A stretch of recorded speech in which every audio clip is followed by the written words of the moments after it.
Hello everyone, welcome back to my channel. आज के इस वीडियो में हम करने वाले हैं केमिस्ट्री के एमसीक्यू। वीडियो स्टार्ट करने से पहले अगर चैनल को अभी तक सब्सक्राइब नहीं किया है, चैनल को सब्सक्राइब कर दें, जिससे कि जैसे ही नया वीडियो आए आपको उसका नोटिफिकेशन मिल जाए। 10 एग्ज़ाम तक हम इस तरह के क्वेश्चंस को करते रहेंगे, ठीक है। तो फर्स्ट क्वेश्चन है chemical name of vitamin A. Vitamin A का केमिकल नेम क्या है? तो विटामिन ए का जो केमिकल नेम है वो तो आ जाता है रेटिनोल, बट बाकियों के भी आपको पता होना चाहिए। एस्कॉर्बिक एसिड जो है वो विटामिन सी का केमिकल नेम आता है। थायमिन विटामिन B1 का आता है। अब B1 to B12 B complex होता है, तो ये B1 का है, सबके अलग अलग है। टोकोफेरोल जो है वो किसका है? विटामिन ई का है। नेक्स्ट है what is the boiling point of methane. जो मीथेन है आपकी CH4, उसका बॉइलिंग पॉइंट क्या होता है? तो ये होता है 111.6 कैल्विन। कैल्विन में दिया तो इतना, बट अगर फारेनहाइट में पूछे तो अलग हो जाएगा आंसर, सेल्सियस में पूछे तो अलग हो जाएगा आंसर। आप एक चीज़ याद रख लेना, बाकी आपको स्केल का कन्वर्शन मैंने बताया है। कैल्विन और जो सेल्सियस स्केल है उनके बीच में रिलेशनशिप होता है, सेल्सियस और फारेनहाइट के बीच में रिलेशनशिप होता है। तो आपको अगर चीज़ें कन्वर्ट करनी है तो कैल्विन से पहले सेल्सियस में करोगे और फिर सेल्सियस या फारेनहाइट में कर सकते हो। कैल्विन और फारेनहाइट के बीच डायरेक्ट रिलेशनशिप नहीं है, ठीक है। तो ये पता होना चाहिए आपको, स्केल वाला चीज़ भी, ठीक है।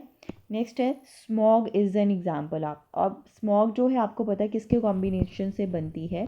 स्मोक एंड फॉग के कॉम्बिनेशन से बनती है। सर्दियों में काफ़ी ज़्यादा मिल जाती है जो आपको। तो ये क्या हो गया आपका? Smoke and water dispersed in air. Next है tranquillisers are used to. Tranquilliser जो हैं इनका यूज़ किस लिए किया जाता है? टेंशन को रिड्यूस करने के लिए, ब्लड प्रेशर को रिड्यूस करने के लिए, बॉडी पेन को, या कोलेस्ट्रॉल को रिड्यूस करने के लिए। तो जो ट्रैंक्विलाइज़र हैं ये इस तरह की ड्रग्स होती हैं जो एंग्जाइटी या टेंशन जो बहुत होती है, मतलब एंग्जाइटी मेनली, उसके ट्रीटमेंट में यूज़ करती हैं। तो इसका आंसर फर्स्ट आ जाएगा, टू रिड्यूस टेंशन। नेक्स्ट है द सोल जेल। ये जो मतलब इस तरह के ना आपके ट्रीटमेंट या मेडिसिन इस तरह के क्वेश्चन है, एक आधा क्वेश्चन पूछ लेता है आपके केमिस्ट्री में ऐसा एग्जामिनर, तो आपने याद रखना है। नेक्स्ट है the sol gel is a dash of solid particle. जो सोल जेल है वो किस तरह का सॉलिड पार्टिकल है? सब्लिमेशन ऑफ सॉलिड पार्टिकल है, मेल्टिंग ऑफ सॉलिड पार्टिकल्स है, कोलाइडल सस्पेंशन है ये, या फिर नन, ठीक है। तो ये आपका क्या आ जाता है? सोल जेल क्या है? कोलाइडल सस्पेंशन है आपका, किसका? ऑफ द सॉलिड पार्टिकल, ठीक है। राइट आंसर आ जाएगा कोलाइडल सस्पेंशन। नेक्स्ट है after drying process the liquid phase is removed from gel and dash is performed.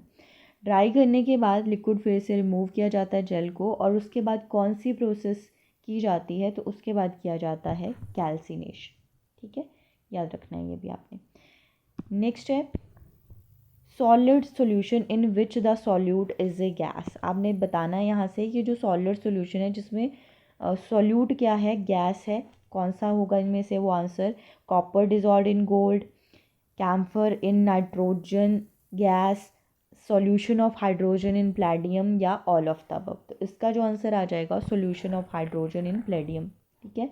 जिसमें आपका जो हाइड्रोजन है वो एक गैस है, पता है आपको, और प्लेडियम जो है वो आपका क्या है? सॉल्वेंट आ जाता है, ठीक है। तो यही इन्होंने बोला कि सोल्यूट जिसमें गैस होगा, ऐसा सॉलिड सोल्यूशन। नेक्स्ट है which method is use to separate cream for milk. ये जो हम क्रीम निकालते हैं मिल्क से, ये किस मेथड से होता है? सेंट्रीफ्यूगेशन मेथड से ही होती है चीज़। नेक्स्ट है इस तरह का क्वेश्चन आपसे कई बार एग्जामिनर पूछ लेता है, तो आपने याद रखनी है वो चीज़। नेक्स्ट क्वेश्चन है which of the statement is incorrect about the physical change. Physical और केमिकल चेंजेस से भी आपको क्वेश्चन पूछ लेता है एग्जामिनर, तो आपको बताना है कि इनमें से कौन सी स्टेटमेंट जो है वो इनकरेक्ट है, ठीक है। मतलब 3 सही है, एक गलत है फिजिकल चेंज के बारे में। देयर इज़ नो लॉस और gain of energy, it is permanent and irreversible, composition of substance remain same, no new substance is formed. तो इसमें क्या होगा आपका? जो फिज़िकल चेंज के बारे में बात आती है तो ये परमानेंट नहीं होता है, ये रिवर्सिबल होता है, ठीक है।